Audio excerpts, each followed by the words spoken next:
dan menewaskan Cisco. Beruntung, Piero berhasil menembak kakinya dan tak lama pula polisi berhasil datang di waktu yang tepat.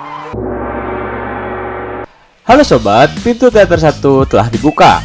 Gimana nih kabar kalian setelah selesai nonton series Shooter? Ngomong-ngomong, Mimin udah nyiapin series baru nih yang bakal Mimin bahas. Jadi series ini berjudul Mr. Robot, di mana series ini menceritakan tentang seorang ahli komputer yang bernama Elliot Alderson. Ia bekerja sebagai security hacker di perusahaan yang bernama Allsafe. Ia juga mengalami kegelisahan sosial, diantaranya seperti depresi klinis dan sedikit mengalami paranoid serta delusi. Suatu hari, ia harus menangani sebuah perusahaan yang tengah diretas oleh suatu komunitas. Di sini Elliot berusaha menghilangkan virus-virus yang hacker simpan di perusahaan yang tengah ia lindungi. Namun, permasalahannya adalah hacker ini justru mencoba mengajak Elliot untuk bergabung dan menyerang perusahaan terbesar di Amerika. Bagaimana tanggapan Elliot? Tanpa menunggu banyak lama, mari kita mulai intronya.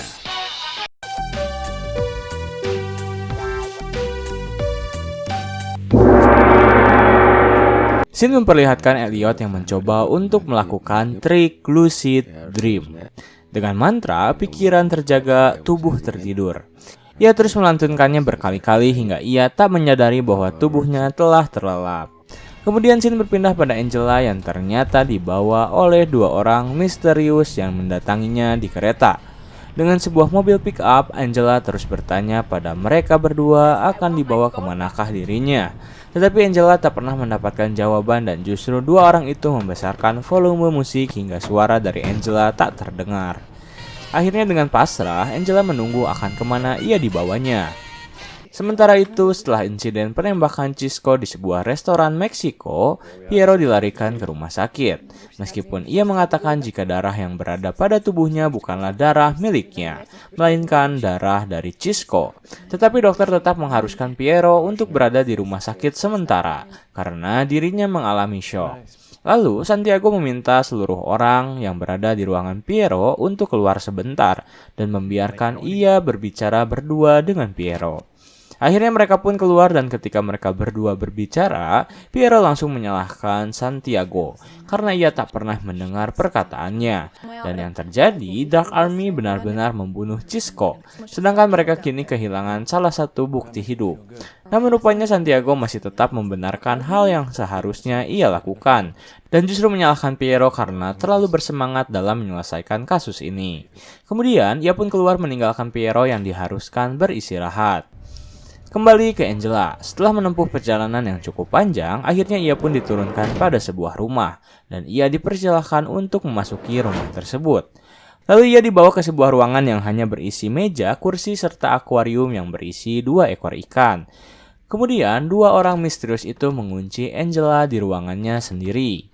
Dengan penuh kebingungan, Angela hanya bisa melihat-lihat pada sekitar ruangan, dan ia melihat sebuah poster yang bertuliskan, "Bertahanlah." Lalu tiba-tiba seorang anak perempuan masuk ke dalam ruangan tersebut. Dan tiba-tiba ia bertanya pada Angela tentang, "Apakah kau pernah menangis saat berhubungan?" Angela yang kebingungan justru bertanya balik pada anak perempuan tersebut, apa yang ia lakukan dan siapa yang menyuruhnya.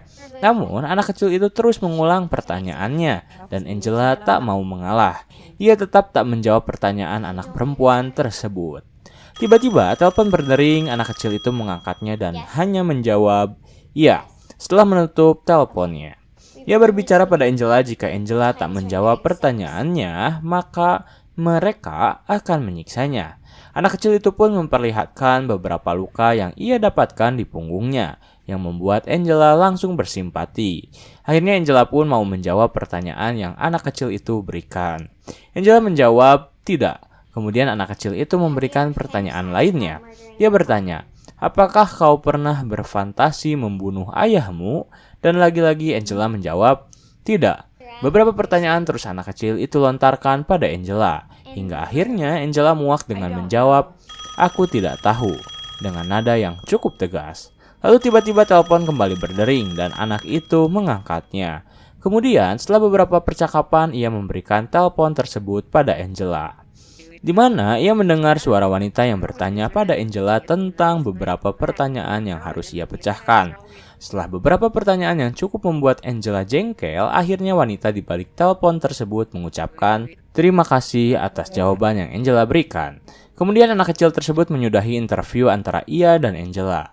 Lalu ia meminta Angela untuk menunggu hasil yang akan keluar. Dan setelah Angela menjalani beberapa rintangan yang harus ia lalui, tiba saatnya di mana Angela menemui dalang di balik semua ini. Dan orang yang mendalangi ujian ini adalah White Rose.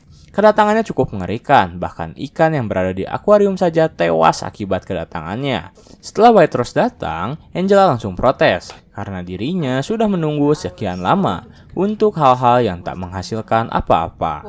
White Rose menjawab jika itu adalah bagian dari tes. Angela menunggu hingga 4 jam dan ia melihat seorang anak kecil yang Angela kira telah White Rose sakiti.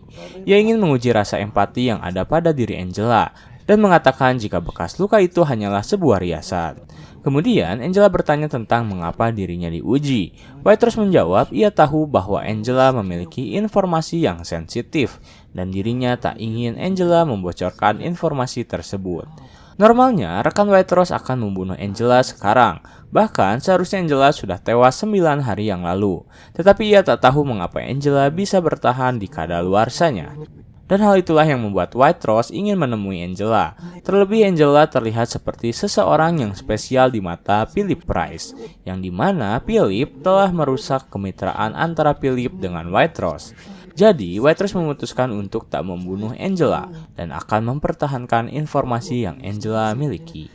Karena ketakutan, Angela pun mengatakan jika ia akan memberi USB yang dicari oleh FBI. Ia hanya ingin dilepaskan. Kemudian scene berpindah pada Elliot yang akhirnya terbangun dari lucid dream yang ia ciptakan, di mana ia langsung melihat Mr. Robotnya sedang memecahkan sesuatu yang menurutnya sangat penting.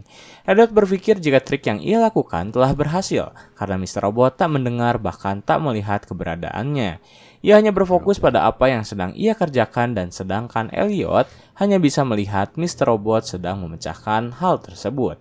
Tetapi Elliot tiba-tiba tersadar jika Mr. Robot adalah dirinya. Ia pun melakukan apa yang seharusnya ia lakukan dan Mr. Robot mengulanginya. Mereka berdua pun bekerja sama memecahkan sebuah kode yang harus mereka pecahkan. Setelah beberapa lama akhirnya mereka berhasil memecahkan kode tersebut yang ternyata berisi sebuah nomor telepon. Elliot bertanya-tanya siapakah yang akan ia telepon dan Mr. Robot tiba-tiba menelpon nomor tersebut yang mengatakan jika ia harus menemuinya di gedung TH. Akhirnya Elliot pun mengikuti Mr. Robot ke tempat di mana ia akan bertemu dengan seseorang di balik telepon yang baru saja berbincang dengannya. Sementara itu Angela ternyata berhasil dibebaskan, tetapi ia tiba-tiba pergi menuju rumah dari pengacaranya.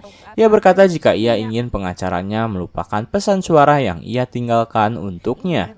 Merasa aneh dengan gerak-gerik Angela, pengacaranya bertanya apakah Angela sedang terancam atau diintimidasi. Jawaban Angela adalah tidak. Ia lalu berbisik kepada pengacaranya untuk tak menghubunginya lagi. Kemudian Angela pun kembali memasuki mobil yang mengantarkannya. Kembali ke Elliot, saat ia membuntuti Mr. Robot, tiba-tiba ia kehilangannya, dan hal itu membuat Elliot berlari tanpa arah. Dan tanpa ia sadari dirinya lah yang menuntunnya pada tempat di mana ia bertemu dengan seseorang. Kemudian ia melihat sebuah taksi dan menghampirinya. Saat Elliot membuka pintu taksi tersebut, pengendaranya bertanya apakah ia sedang berbicara dengan Elliot. Elliot hanya bisa terdiam. Tetapi karena melihat Elliot yang terdiam, akhirnya pengendara taksi itu menyalakan mesinnya dan akan memutuskan untuk pergi. Beruntung, Elliot menjawab jika dirinya adalah Elliot yang pengendara itu cari. Kemudian ia pun memasuki taksi tersebut dan pengendara taksi itu bertanya, "Alamat?" Mendengar hal itu membuat Elliot semakin bingung. Akhirnya pengendara taksi itu berlaju yang ternyata tiba-tiba saja di samping Elliot muncul Tyrell. Ya, orang yang selama ini ia cari dan bahkan Mr. Robot mengatakan bahwa Tyrell telah tewas. Sekarang malah berada di hadapan Elliot. Karena histeris, Elliot berteriak dan bertanya pada pengendara taksi tersebut, apakah ia melihat seseorang di sampingnya. Pengendara taksi itu tak mengerti dengan ucapan yang Elliot katakan, dan ia justru membalasnya dengan bahasa Arab. Tyrell berusaha menenangkan Elliot, tetapi Elliot terus berteriak dan memintanya untuk segera menurunkannya dari mobil. Akhirnya, karena tak bisa berbuat apa-apa, Tyrell pun meminta pengendara taksi itu untuk menurunkan mereka berdua. Setelah turun, Tyrell ingin membawa Elliot ke sebuah tempat di mana mereka akan mengubah dunia. Tyrell pun membahas tentang hal-hal yang Elliot ciptakan. Dan kini tak lama lagi mereka berdua akan bersahabat. Bersambung. Gimana nih, seru nggak series Mr. Robot ini? Lanjut apa enggak ya? Coba komen di kolom komentar. Oke, segitu dulu dari Mimin. Pintu teater 1 telah ditutup dan salam untuk keluarga di rumah.